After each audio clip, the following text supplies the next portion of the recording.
नमस्कार। लगभग 70 साल तक जापान एक पैसिफिक कंट्री बना रहा, जिसके द्वारा किसी भी कंट्री को ना डिफेंस टेक्नोलॉजी दी गई, ना ही खुद मिलिट्री को डेवलप किया गया।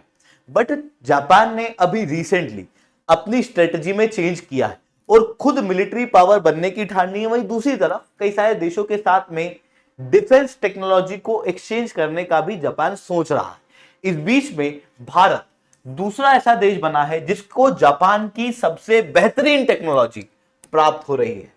जापान की स्टिल्थ एंटीना सिस्टम भारत के अंदर ही डेवलप होगा आने वाले समय में। इसके लिए मेमोरेंडम ऑफ इंटेंट साइन हो चुका है। अब ये बहुत इंपॉर्टेंट है क्योंकि इंडियन नेवी के जो जहाज होते हैं वो ऑब्वियसली समुद्र में होते हैं और उस बीच में उनको कई सारे लोगों से कम्युनिकेट करना पड़ता है और कम्युनिकेशन के लिए जो एंटीना लगता है उसमें सबसे बेहतरीन एंटीना ये पूरे वर्ल्ड के अंदर किसी देश के पास में इतना बेहतरीन एंटीना नहीं है जो कि यूनिकॉर्न एंटीना जापान के पास में है उसको कॉम्पीट कर सके। और अब ये सबसे बेहतरीन एंटीना भारत के अंदर बनेगा और इंडियन नेवी इसे न केवल यूज करेगी बल्कि दूसरे देशों को भी एक्सपोर्ट करेगी। ये चीज अपने आप में बहुत ज्यादा इंपॉर्टेंट है। बट उसके पहले आप लोग मेरे साथ में एसआरसी10 टेलीग्राम ग्रुप के ऊपर जुड़ सकते हो। मेरे क्लास की अपडेट बड़ी पीडीएफ सब कुछ आपको मिल जाएगी। यूपीएससी सीसी की तैयारी करना इंडिया के टॉप एजुकेटर से अगर आप लोगों को ऑफलाइन क्लास के अंदर पढ़ना है, आप लोगों के पास में अच्छा मौका है। अनअकैडमी केवल ऑनलाइन नहीं रहा, अनअकैडमी ऑफलाइन भी आ चुका है। दिल्ली के करोलबाग मुखैना के अंदर प्रयागराज सिविल लाइंस और बिहार के पटना के अंदर ऑलरेडी हमारे सेंटर्स खोले जा चुके हैं जहां पर ये टॉप एजुकेटर्स आप लोगों को ऑफलाइन क्लास के अंदर कंप्रिहेंसिव यूपीएससी सीई की तैयारी कराएंगे।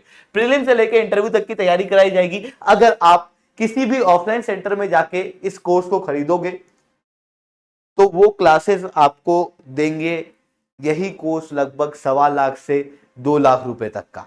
बट अनअकैडमी ने ऑनलाइन एजुकेशन को अफोर्डेबल बनाने के बाद अब सोचा है कि आप लोगों की ऑफलाइन एजुकेशन को भी अफोर्डेबल बनाया जाए और उसके लिए ये जो पूरा जीएस का कोर्स है ये आपको केवल 59,999 के अंदर मिलेगा। इसके अलावा अगर आप स्टेट पीएससी जैसे बीपीएससी और यूपीपीएससी की भी तैयारी करना चाहते हो तो आप हमारे रीजनल सेंटर जैसे पटना वाला सेंटर और प्रयागराज वाले सेंटर के ऊपर जुड़ सकते हो। अगर आपको बीपीएससी की प्रीलिम से आप इस बार दे रहे हो तो आप मॉक टेस्ट दे सकते हो, बिल्कुल फ्री ऑफ कॉस्ट है। 17 नवंबर को होगा 11 से 1 बजे के बीच में पटना वाले सेंटर के ऊपर। चलिए दोस्तों समझने का प्रयास करते हैं यहां पर हुआ क्या है। देखो, unicorn antenna, unified complex radio antenna, जिसे जापान के अंदर नोरा 50 भी कहा जाता है, ये एंटीना एनईसी कॉर्पोरेशन और योकोहामा रबर द्वारा बनाया गया है। ऑब्वियसली इस एंटीना को बनाने की फंडिंग जो है वो जापान की सरकार द्वारा दी गई है और अगर आप बहुत ध्यान से इस एंटीना को देखोगे तो आपको ये एंटीना दिखाई देगा। नेवी के अंदर जो जहाज होते हैं ये जहाज आपस में दूसरे जहाजों से कम्युनिकेट करने के लिए, अपनी कंट्री से कम्युनिकेट करने के लिए, इवन कोई रडार की रेडियो फ्रीक्वेंसी है उसको पकड़ने के लिए, कोई मिसाइल वगैरह का अटैक हो रहा है उसकी जानकारी भेजने और उस चीज को पकड़ने के लिए, इन सब के लिए रडार यूज होता है। सॉरी, ये एंटीना यूज होता है। और इस एंटीना को अगर आप ध्यान से देखोगे तो ये यूनिकॉर्न के सिंग जैसा दिखाई देता है, इसी कारण से इसे यूनिकॉर्न एंटीना कहा जाता है। अब ये एंटीना दुनिया के अंदर इतना बेस्ट एंटीना क्यों है, थोड़ा सा वो समझना। देखो, यहां पर आप इंडियन नेवी की शिप देख सकते हो। अभी मैंने आपको जापान की नेवी की शिप दिखाई है। ये जो एंटीना आपको दिखाई दे रहा है ये आपको लगेगा ही नहीं कि यहां पर एंटीना है, आपको ऐसा लग रहा है कि थोड़ा झंडा टाइप का कुछ बना हुआ है। सबसे पहली चीज कि ये स्टिल्थ टेक्नोलॉजी वाला एंटीना है। दूसरा, इंडियन नेवी के अंदर आप देख सकते हो ये एंटीना लगा है, अलग से दिख रहा है वही कि ये एंटीना है। फिर यहां पर देखना ये एंटीना लगा है, फिर यहां पर देखना ये एंटीना लगा है। 3 अलग अलग एंटीना 3 अलग अलग काम करते हैं। कोई कम्युनिकेशन करने का काम करता है, कोई सिग्नल को रिसीव करने का काम करता है, कोई अटैक वगैरह को डिटेक्ट करने का काम करता है। हर एंटीना यहां पर अलग काम कर रहा है, जिसके कारण से ऑब्वियसली शिप भारी हो रही है, जगह कम हो रही है। आप यूनिकॉर्न एंटीना को देखो, ये अकेला एंटीना है पर इस जहाज के अंदर सारे काम इसने संभाल लिए हैं। मतलब मल्टीपल एंटीना को हटा के आप केवल एक एंटीना लगा सकते हो और सारे एंटीने के काम ये कर जाएगा।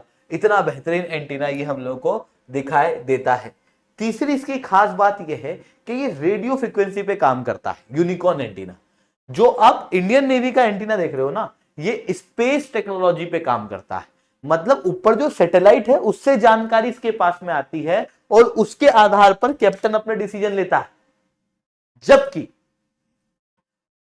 जो यूनिकॉर्न एंटीना है उसके अंदर अगर मिसाइल अटैक होता है तो जो कैप्टन है उसको स्पेस तक की जानकारी की जरूरत नहीं पड़ेगी, वो सामने ही इस एंटीना से पता कर लेगा कि भाई दूर दराज में कोई मिसाइल अटैक होने वाला है, उसके अनुसार डिसीजन ले पाएंगे।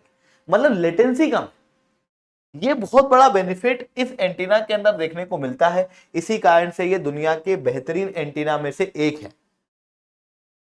अब ये जो recently memorandum of intent sign किया गया है, इस मेमोरेंडम ऑफ इंटेंट के तहत ये जो एंटीना है ये भारत के अंदर ही बेल के द्वारा बनाया जाएगा।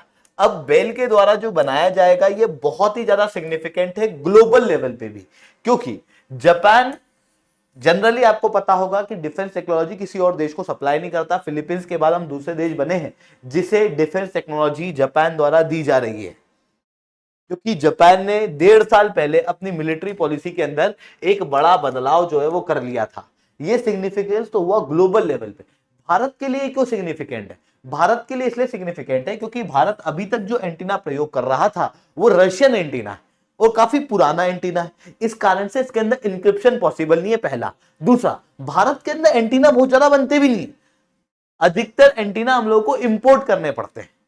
कुछ एंटीना भारत के अंदर बनते हैं बट वो रशियन है और उनके अंदर इंक्रिप्शन पॉसिबल नहीं है, जिसके कारण से हमारा इंपोर्ट बिल बढ़ता है। अब जो जापान का एंटीना हम लोगों ने लिया है ये हम लोगों के लिए इसलिए सिग्निफिकेंट है क्योंकि ये भारत के अंदर ही बन जाएगा और दुनिया का सबसे बेहतर एंटीना।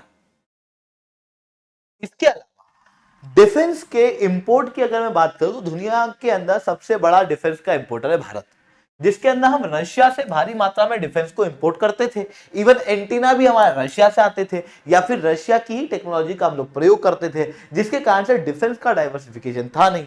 अब हम एंटीना को जापान के पास लेके जा रहे हैं, तो ये क्या हमारे डिफेंस का डाइवर्सिफिकेशन हो रहा है जो हमारी आज की पॉलिसी से डायरेक्ट मेल खाता है। जहां पर हम फ्रांस, यूएस, इजराइल जैसे देशों से डिफेंस को इंपोर्ट कर रहे हैं उसके अंदर जापान भी इंक्लूडेड है। अब बात आती है कि भाई जापान ने कैसे डिसाइड किया कि यार हम लोग भारत को ये चीज दे सकते हैं। तो देखो सीधी सी चीज है, 2016 के अंदर भारत और जापान के बीच में एक बायलैटरल एग्रीमेंट हुआ था on the transfer of defence equipment and technology. हालांकि फिर बाद में डिफेंस इक्विपमेंट और टेक्नोलॉजी कभी जापान द्वारा ट्रांसफर की नहीं गई।